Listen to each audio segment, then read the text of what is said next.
আমরা কি সত্যি আমাদের গ্রহকে পুরোপুরি চিনি? আমরা জানি অ্যান্টার্কটিকা হলো পৃথিবীর সাদা চাদর, বরফ, হিমবাহ আর জমাট ঠান্ডা। কিন্তু এই সাদা বিস্তারের গভীরে লুকিয়ে আছে এমন এক স্থান যা পৃথিবীরই অংশ, কিন্তু পৃথিবীর নয়। এই জায়গাটির নাম ম্যাকমার্ডো ড্রাই ভ্যালি।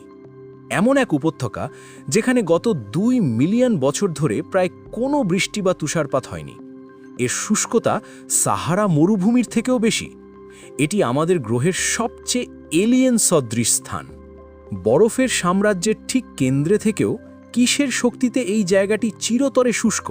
এর কারণ হল এক অদৃশ্য দানব, ক্যাটাবেটিক বাতাস। শীতল ঘন বাতাস পর্বত থেকে তীব্র গতিতে নেমে আসে।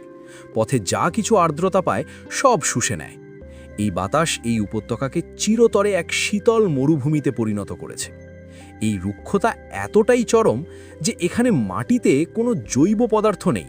মানুষের মৃতদেহ এখানে বছরের পর বছর অবিকৃত থাকতে পারে। বিজ্ঞানীরা যখন পাথরের গভীরে অনুসন্ধান করলেন, তখন এক অবাক করা সত্য সামনে এলো।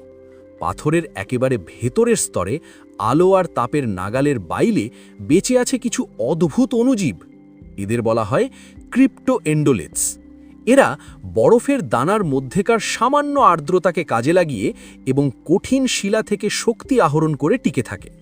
এই চরম পরিবেশে জীবনের টিকে থাকার এই অবিশ্বাস্য ক্ষমতা আমাদের গ্রহের বাইরে জীবন অনুসন্ধানের নতুন দিগন্ত খুলে দিয়েছে।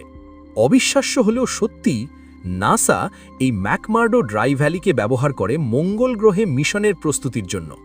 এখানকার মাটি, পাথর এবং চরম পরিবেশ মঙ্গল গ্রহের মাটির সাথে এতই সাদৃশ্যপূর্ণ যে মঙ্গল গ্রহে জীবন অনুসন্ধানের জন্য ব্যবহৃত রোবট এবং সরঞ্জামগুলি এখানেই প্রথম পরীক্ষা করা হয়।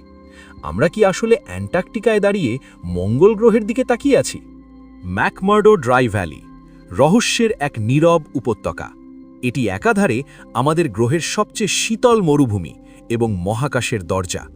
এটি প্রতি মুহূর্তে আমাদের প্রশ্ন করে, আমরা কি প্রস্তুত সেই সব সত্যের মুখোমুখি হতে যা আমাদের চেনা পৃথিবীর ধারণাকে পাল্টে দেবে?